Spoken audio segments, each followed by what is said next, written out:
And don't forget to like, comment, and subscribe to our social media pages, Facebook and Instagram at Petersburg Athletics, on X at PHS Athletics 01, and subscribe to our YouTube page, Petersburg Athletics. For updates on game schedules, game times, and game locations, go to www.centraldistrictva.org.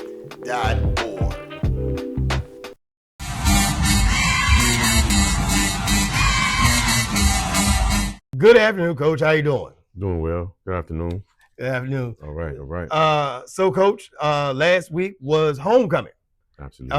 And the class of 1994 celebrated the 30th high school reunion, 30 years. Now, I remember last week you said you was class of 93. Yes. So it's about 31 for you. So that means you climbed up the mountain a little bit. Right. But class of 94, and last week, when we talked before the game, you had a jersey on Clarence Claiborne. All right, Coach, I see you have a jersey here tonight.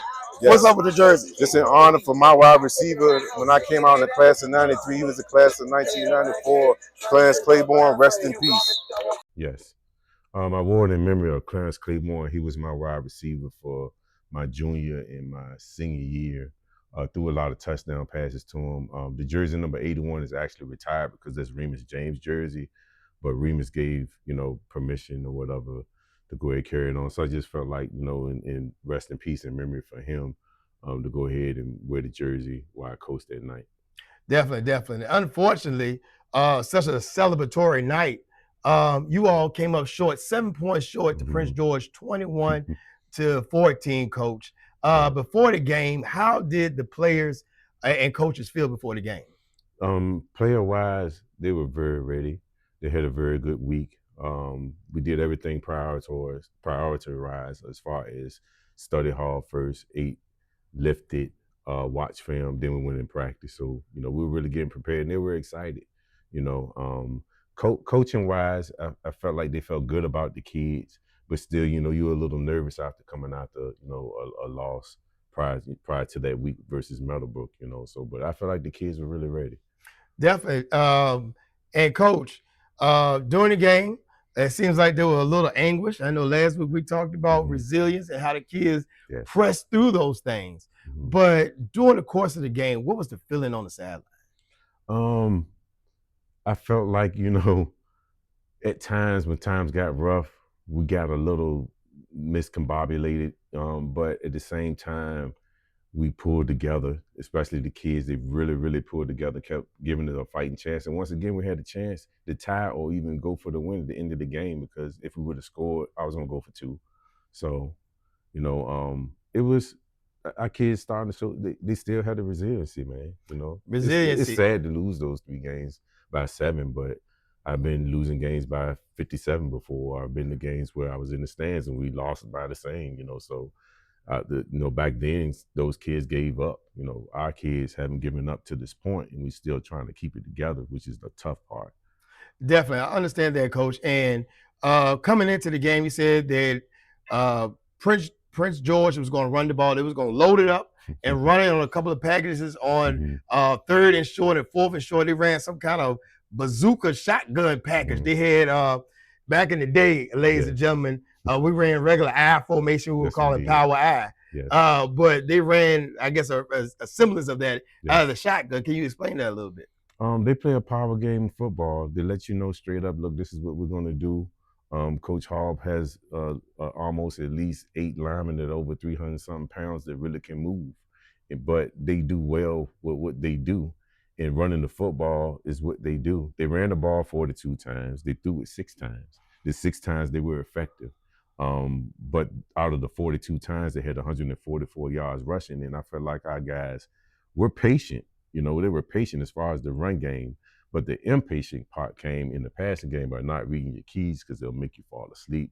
In a couple of those passes, we fell asleep. The first one, I felt like it was more schematic. That was more on me. The second one was a complete coverage bust as far as the passing or whatever. And then they earned that last run. They kind of put us away. We may have got put in a bad spot as far as penalties and field position, but I like the effort that everybody had as far as going hard, and I love the crowd too, because the crowd really kept us in it. Definitely. It was a stacked house for homecoming 2024 on Friday night. So, Coach, you all have a bend but don't break type defense, reminiscent of the 0-1 Baltimore Ravens. What do you attribute that to? Actually, that particular game versus Prince George was a bend but don't break because, the style of ball that they play. You got to be patient because they're going to get some run yards, and our kids could easily get frustrated, and they couldn't afford to get frustrated. They drove straight down the field, but on the fourth down, Xavier hits the hole and gets the stop, and they get the ball back on the turnover on downs. That's what we was looking for. Other games we can do different things where we probably could be a little bit more dominant. It's almost like a amoeba defense. I don't want to say bend but don't break because Prince George, yes, bend but don't break because the style of ball they play. A Dinwiddie would be a bend but don't break. Matulka bend but don't break. But a few other schools, we really didn't play that style of ball. You all have been fortunate not to have played a high-powered quarterback.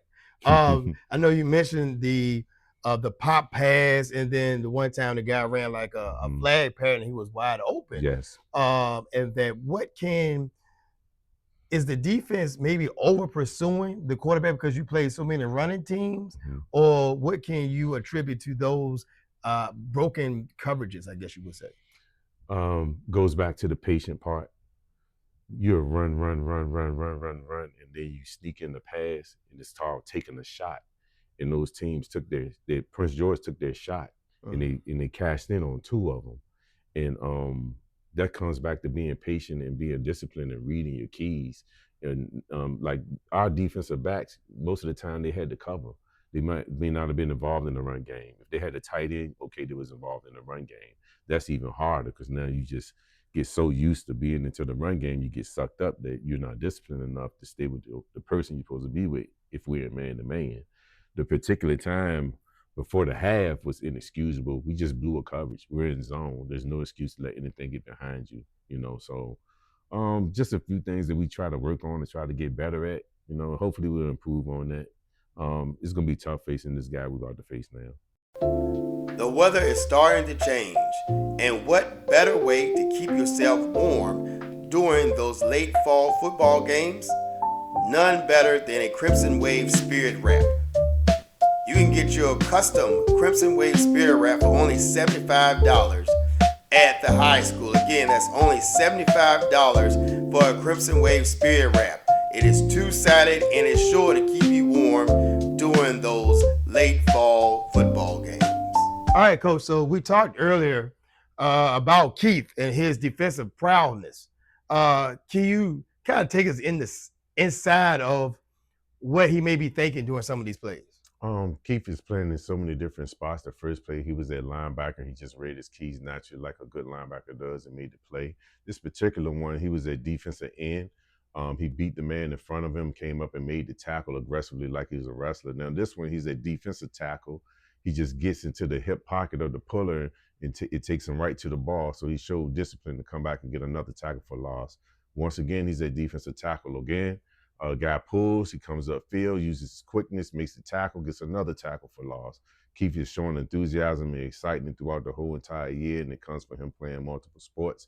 Now he's back at linebacker, reads his keys, sees the puller, hits the backside, sees a hole, open gate, feels it, shows the excitement of ready to play football. Keith is at linebacker again. Same thing, tracks the running back, comes up, makes a good open field tackle, and throws him like he's a wrestler. Amazing, right? It is amazing, Coach. He is a wrestler, right, Coach? Yes. He is a wrestler. You can see it in his tackling. And do you think by him being a multi-sport athlete that helps in the game of football? Absolutely. In his case, I'm not going to say it helps for everybody, but I can speak for what I can say for Keith. Him being a wrestler, and of course, working on tackling with his position coach, he does an outstanding job of training the linebackers as well. And you can see the mechanics of actually, if you were on the mat, of how he's able to maneuver and mirror the ball carrier. So definitely being a multi-sport athlete, and then the speed that he didn't possess his first 3 years. Now it's his senior year, he's gotten faster, so he's able to get up on the ball way more quicker than it has been in the past, man. You know, back in the day when we came up, remember we called it cross training. Yeah. You know, he's a good cross trainer, man, and you can see it. A lot of people try to get away from just going to just play one sport, you know, early on, and you know that worked for some people, worked for some programs. But when you got a group of athletes, you got to let them be an athlete. And Keith is a perfect example of showing the youth why you can play different sports, even if you're not excelling in another sport, can help you. Definitely, Coach. And has he been like a mentor to some of the other linebackers? They are interesting gang. I'm not gonna say more mentoring, but they're more of a family where they all kind of like work together in tandem and they kind of encourage each other. You know, so we kind of blessed to really have Keith and Xavier back there together.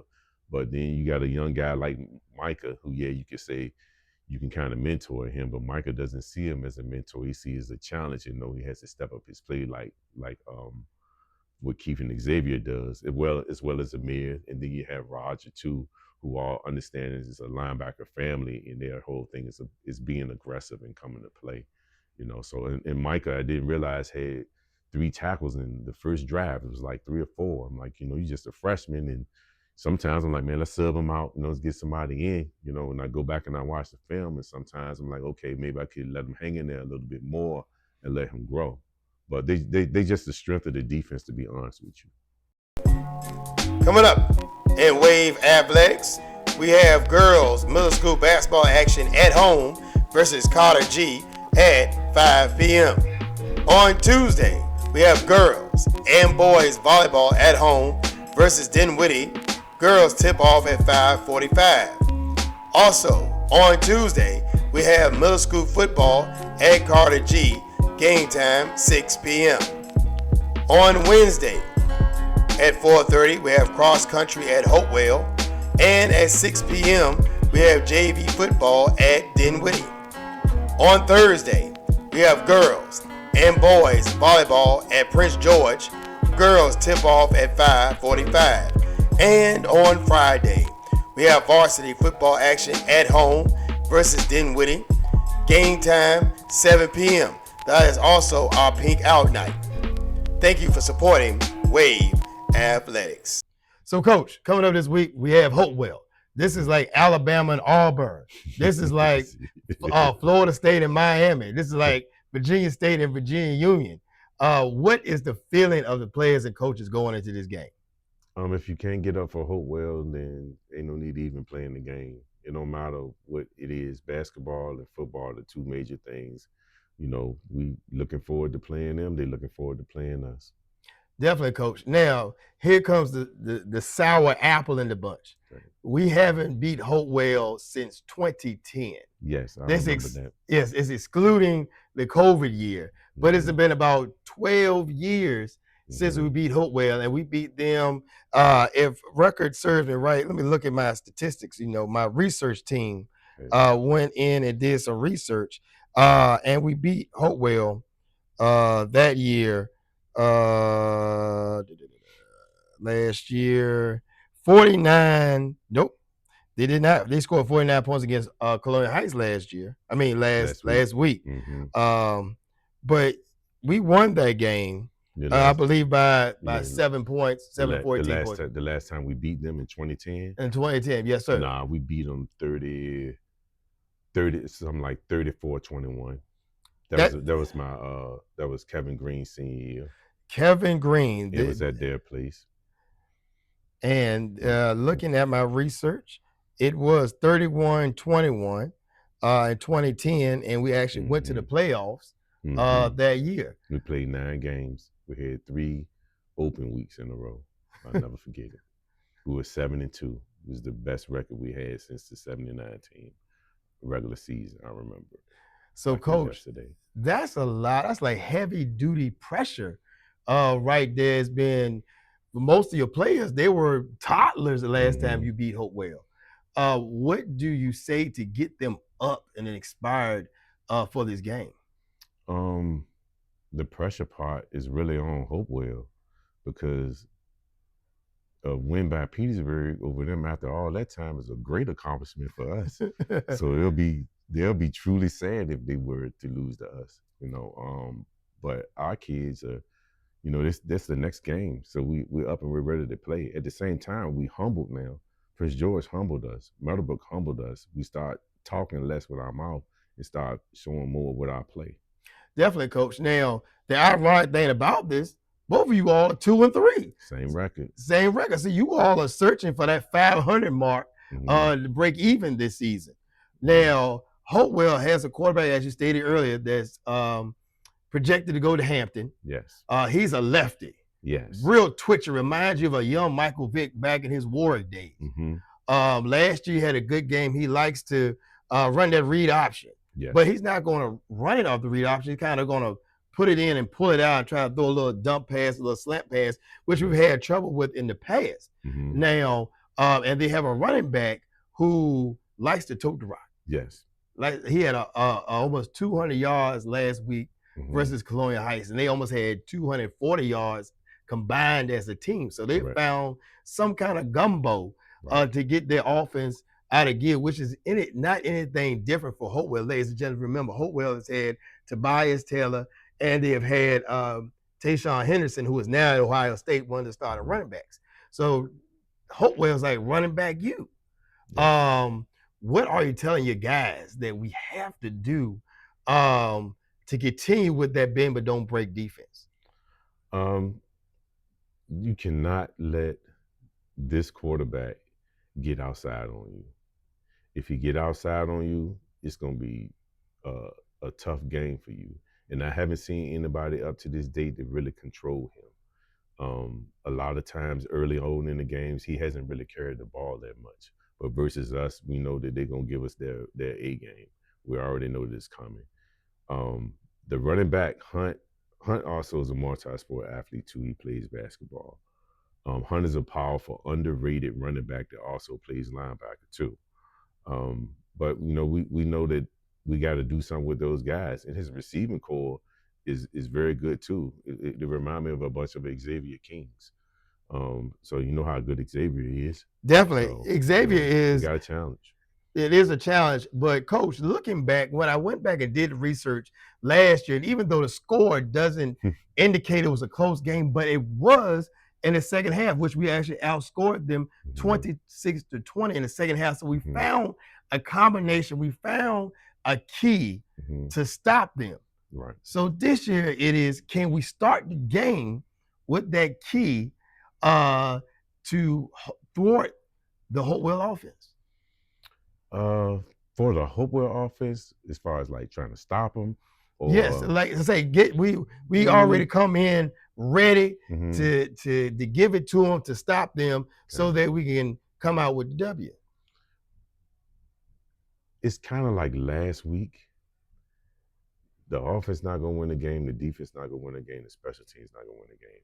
Everybody's gonna have to be complete playing against Hopewell. I can tell you that now. Our offense, reducing the turnovers, not turning the ball over at inopportune times will help the defense out.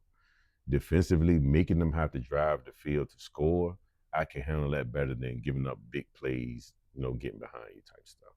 We have to be able to make them earn everything that they get. They're a good offense. They can run the football. They just found themselves. They've actually been struggling up to this point versus Colonial Heights. Defensively, that's where they're at their best at. That's where our biggest probably challenge is going to be, because their defense is pretty much outstanding year in and year out. Speaking of defense, guys, if you haven't looked at the stats, Hopewell is allowing about 16 points per game, and they're scoring about 21, 22 points per game. When we look at the Wave defense is giving out about 16 to 17 points per game, and the offense is also scoring 21 to 23 points a game. So, Coach, this might be a game of maybe 2 to 3 points and a win, because we are so evenly matched with Hopewell. What can you say to that? Whenever you play in a rival game versus Hopewell and Petersburg, you never know what you're going to get. It could be a blowout. It could be a close game. It could be a Hail Mary at the very end. We've had so many different ways where we played Hopewell. You just never really know Be as a player, it was the same way. Becoming a coach, when Coach Parker was the coach, it was the same thing, and he was the one that brought it to my attention. He's like, "Man, you never know what's going to happen in these games." So we can say this and we can say that, but once the game gets together, you're really not gonna know until it happens. You know, you could be up by 30 something points and the team can come back and beat you. Like we were up 30, like 30 something to 8 at halftime versus them before when Tobias Taylor was there. Tobias Taylor comes back, walks us, and we end up losing by like maybe 3 points. You know, so it could sway and go either way, man. You never know. We just want to make it exciting and once again give us a chance to win in the end. Definitely, Coach. And when I looked at the research and did the data from the last 20 years, as you said, Coach, this thing can go either way. It's been 2-point wins, it's been 30-point wins. Yes. You know, it's come down to the wire. It's been off the wire since the beginning between us and Hopewell. And last weekend's anything football fans, you know, last weekend, Tennessee is upset. Alabama's upset. There was upset city last weekend. And hopefully that Petersburg can claim the upset victory this upcoming Thursday. So, Coach, with that, what are 3 points that you'll bring into this week, hopefully for a chance to win the game? One big one is we have to contain the running back and the quarterback. Not going to stop them, but you must be able to contain them. The second point is we cannot turn the ball over abundantly versus them, or you're not going to give yourself a chance at all in the game. And the third one, we got to do well in special teams. We got to do well in special teams versus them. And I feel like they'll give us a chance to accomplish our goal. Coach, those sounds like 3 great points. And again, we haven't been the most penalized team this year, but we have had some penalties that have hurt us in key spots. Yes. So hopefully we can erase some of them coming up. So, Coach, last week it was roll wave. Are we still rolling wave this week? Hey, this is going to be a good, exciting game. People in Petersburg, people in Hopewell, y'all come on out and y'all support. You support your Blue Devils. Come out and support the Crimson Wave, and let's keep this rivalry going and have a good Thursday night game. All right, Coach. Good luck tomorrow, and we'll talk later. All right. Roll wave.